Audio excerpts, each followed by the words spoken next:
여러분이 어떤 파티에 참석하려고 방문을 딱 열고 들어갑니다. 근데 그곳에 있는 모든 사람이 진짜 단 한 명도 빠짐없이 속으로는 여러분의 은행 계좌 비밀번호를 어떻게든 알아내려고 하거나 아니면 여러분 인맥을 이용해서 취업 자리를 얻어내려고 막 머리를 굴리고 있는 거예요. 게다가 그 사람들이 여러분에게 건네는 미소는 철저히 계산된 100% 가짜고요. 여러분이 던지는 시시껄렁한 농담에 막 터져나오는 박장대소, 이것도 완벽하게 연출된 리액션일 뿐인 거죠. 그런데 이런 상황에 매일 매 순간 놓인다면 여러분의 뇌는 도대체 어떻게 변할까요? 오늘 저희가 준비한 심층 분석이 바로 이 지점에서 출발합니다. 오늘 우리가 던질 가장 핵심적인 질문은 이겁니다. 도대체 모든 것을 다 가진 부자들, 그 막강한 권력자들은 어떤 사람에게 진심으로 마음의 문을 여는가? 우리가 오늘 다루는 이 자료가 시중에 흔하게 널려있는 무슨 성공하는 네트워킹 기술, 이런 얄팍한 처세술이 절대 아닙니다. 이건 인간이 타인을 어떻게 인식하고 또 어떻게 방어하며 언제 무장해제가 되는가에 대한 아주 근본적인 심리적 역학이거든요. 사실 엄청난 부와 권력을 가진 사람들은 우리 같은 평범한 사람들이 어쩌다 한두 번 겪을까 말까 한 그 의도적인 접근을 숨쉬는 공기처럼 매일 마주하잖아요. 이런 환경에 지속적으로 노출된 뇌는요, 그냥 살기 위해서, 생존을 위해서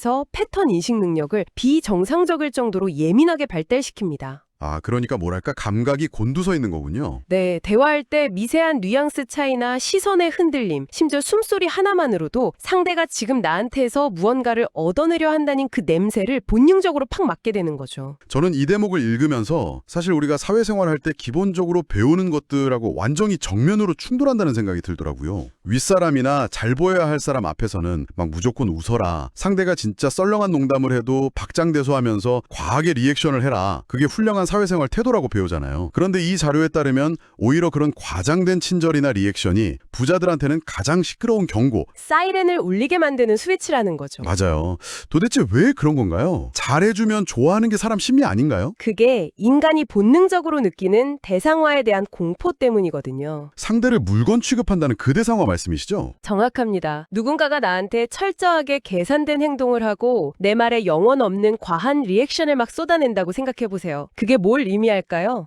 나한테 뭔가 바라는 게 있다. 그렇죠. 그건 상대가 나를 감정을 교류하는 동등한 인격체로 대하지 않는다는 아주 명백한 증거입니다. 나를 그냥 자신의 목적 달성을 위한 도구, 그러니까 지름길로 가기 위한 프리패스 티켓이나 현금 인출기 정도로 취급하고 있다는 뜻이거든요. 우리 뇌의 편도체는요, 누군가가 나를 포식하거나 철저히 이용해 막으려 할 때 엄청나게 강한 위협을 느낍니다. 그래서 아무리 겉으로 꿀처럼 달콤한 칭찬을 쏟아내도 무의식은 이미 알아채는 겁니다. 이 사람은 내 본질이 아니라 내 자원만 노리고 있구나 하고요. 자료를 보면요. 부자들은 결핍의 냄새를 풍기지 않고 자기만의 방식으로 먼저 가치를 제공하는 사람에게 마음을 연다고 되어 있더라고요. 저는 이 부분을 읽고 그 미국에서 흔히들 하는 포트럭 파티 있잖아요. 각자 음식 하나씩 가져와서 나눠 먹는 거. 그게 딱 떠올랐어요. 그리고 빈 반찬통만 덜렁 들고 와서 남이 정성껏 만든 음식만 싹쓸이해 가려는 얌체 같은 사람이 바로 그 결핍의 냉새를 풀풀 풍기는 사람일 테고요. 그 포트럭 파티의 상황을 권력의 생태계로 그대로 한번 가져와 볼까요? 빈 반찬통을 들고 온 사람은요, 파티 자체의 즐거움이나 호스트와의 온전한 대화, 이런 거에는 일절 관심이 없습니다. 머릿속에 온통 잿밥에만 관심이 있군요. 그렇죠. 오로지 저기 있는 저 비싼 스테이크를 어떻게 하면 내 통에 꽉꽉 담아갈까, 여기에만 혈안이 되어 있는 거예요. 시선은 끊임없이 음식만 향해 있고 호스트한테 건네는 칭찬도 결국은 고기를 더 얻어내기 위한 일종의 밑작업에 불과한 거죠. 반면에 아주 작은 쿠키라도 자기가 기여할 것을 들고 온 사람은요, 이미 파티에 참여할 자격을 스스로 부여받았다고 느낍니다. 억지로 무언가를 빼앗아갈 필요가 없으니까 태도가 담담해지고요. 호스트를 음식 제공자가 아니라 온전한 대화 파트너로 마주할 수 있게 되는 거죠. 그래서 가치를 제공하라는 거군요. 그런데요, 여기서 제가 악마의 변호인 역할을 좀 해보겠습니다. 현실적으로 한번 생각해보죠. 지금 듣고 계신 여러분이나 저 같은 평범한 사람이 억만장자나 엄청난 권력을 가진 투자자한테 다가간다고 쳐봐요. 우리는 그들에게 바라는 게 있잖아요. 그게 뭐 투자금이든 멘토링이든 아니면 취업 기회든 말이죠. 결국 무언가를 얻어내려는 분명한 목적이 있는데 결핍의 냄새를 숨기고 다가가라는 건 이거 그냥 한 차원 더 높은 수준의 더 교묘한 거짓말을 하라는 뜻 아닌가요? 그 귀신 같은 거짓말 탐지기들이 과연 그 고급스러운 연기를 못 알아챌까요?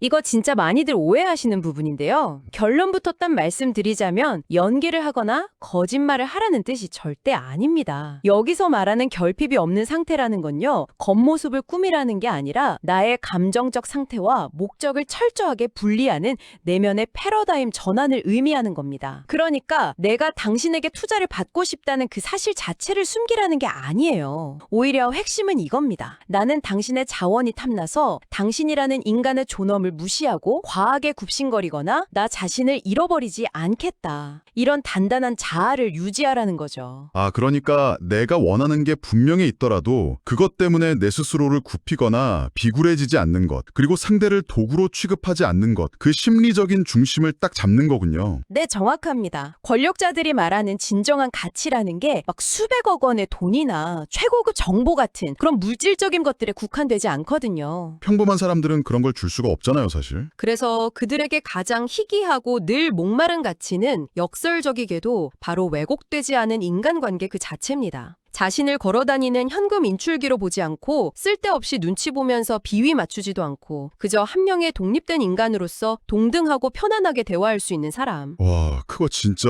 부자들 입장에서는 찾기 힘들겠네요. 엄청나게 귀하죠. 99명의 사람들이 목적을 가지고 입맛을 따시면서 다가올 때 오직 단 한 사람만이 솔직한 피드백을 주고 담담하게 자기 의견을 말한다고 생각해보세요. 군계 일학이네요. 네, 부자들한테는 그 사람의 존재 자체가 이미 돈으로도 살 수 없는 엄청난 가치이자 심리적 오아시스가 되는 겁니다. 듣고 보니까 진짜 뒤통수를 한 대 맞은 기분입니다. 결국 최고의 가치라는 건 내가 상대방한테 건네는 무슨 번지르르한 아이템이나 선물이 아니라 나 자신이 상대와 교류하는 태도 그 자체에서 뿜어져 나오는 거였군요. 맞습니다. 태도가 곧 가치인 거죠. 자, 그냥 이렇게 해서 그 까다로운 1차 거짓말 탐지기 관문을 무사히 통과했다고 가정을 한번 해볼게요. 자료를 보니까 여기서부터 부자들의 진짜 숨겨진 욕망이 드러나기 시작하더라고요. 부자들은 왜 굳이 이런 진정성 있는 사람을 찾아내서 자신의 막대한 시간과 돈을 들여가면서까지 돕고 싶어 하는 걸까요? 자료에서는 부자일수록 타인의 인생에 영향을 끼치고 그 사람의 인생을 기꺼이 조각하는 것을 좋아한다고 설명하고 있거든요. 이미 물질적인 부나 사회적인 권력의 정점에 선 사람들은요, 사실 더 이상 통장 잔고에 동그라미가 몇 개 늘어난다고 해서 큰 도파민이 나오지 않거든요. 그럼 그 단계에 이른 사람들의 궁극적인 자아실현 욕구가 뭘까요? 바로 통제력과 영향력의 확장입니다. 어떤 한 인간의 궤적과 운명을 자신의 지혜와 자원을 동원해서 빚어내는 것. 이거는 일종의 신적인 청조 욕구나 세상에 강력한 유산을 남기려는 본능하고도 아주 깊게 연결되어 있죠. 오늘 우리가 살펴본 이 모든 복잡한 퍼즐 조각들이 하나의 거대한 그림으로 싹 완성되는 것 같습니다. 왜 부자들은 과장된 리액션을 하지 않는 사람에게 마음을 여는가? 목적성을 띈 사람, 막 억지 웃음을 짓는 사람은요, 그 첫 번째 관문인 인간 거짓말 탐지기에서 즉각적으로 걸러지는 거네요. 맞습니다. 아웃이죠, 그냥. 그들은 애초에 조각가의 캔버스가 될 자격조차 없는 거고요. 오직 자신의 내면이 단단하고 타인을 목적 달성의 도구로 취급하지 않고 아무 꿍꿍이 없는 담담함이라는 고유의 가치를 탁 보여주는 사람. 오직 그런 사람만이 부자들의 마지막 검증을 통과해서 그들의 막강한 후원과 멘토링을 받는 최고의 작품이 되는 거군요. 이 모든 심리적 메커니즘을 꿰뚫는 핵심은요, 결국 한 단어, 존엄성입니다. 상대방의 존엄성을 훼손하지 않으면서 동시에 나 자신의 존엄성도 꼿꼿하게 지켜내는 태도죠. 이 자료가 우리에게 주는 진짜 교훈은요, 단지 억만장자를 만날 때 어떻게 행동해라, 이런 단순한 팁이 절대 아닙니다. 여러분이 직장에서 까다로운 상사를 대할 때, 아니면 업계의 멘토에게 조언을 구할 때, 심지어 일상에서 새로운 동료와 관계를 맺을 때도 이 원리는 똑같이 작동하거든요. 사람들은 누구나 자신을 그저 이용할 수 있는 수단이나 도구로 대하는 사람을 귀신같이 알아채고 밀어내잖아요. 맞아요. 기분 엄청 나쁘죠, 그런 사람 보면. 네, 반대로 자신을 온전한 한 병의 인간으로 마주하는 그 진정성 앞에서는 아무리 높게 쌓아 올린 방어벽도 결국엔 스르르 무거지기 마련입니다. 이 짧은 자료 속에는 인간관계의 가장 밑바닥을 흐르는 아주 강력한 진실이 숨어 있었습니다. 오늘 심층 분석을 통해서 저 역시도 누군가에게 다가갈 때 도대체 어떤 태도를 취해 왔었는지 좀 뼈아프게 돌아보게 되더라고요.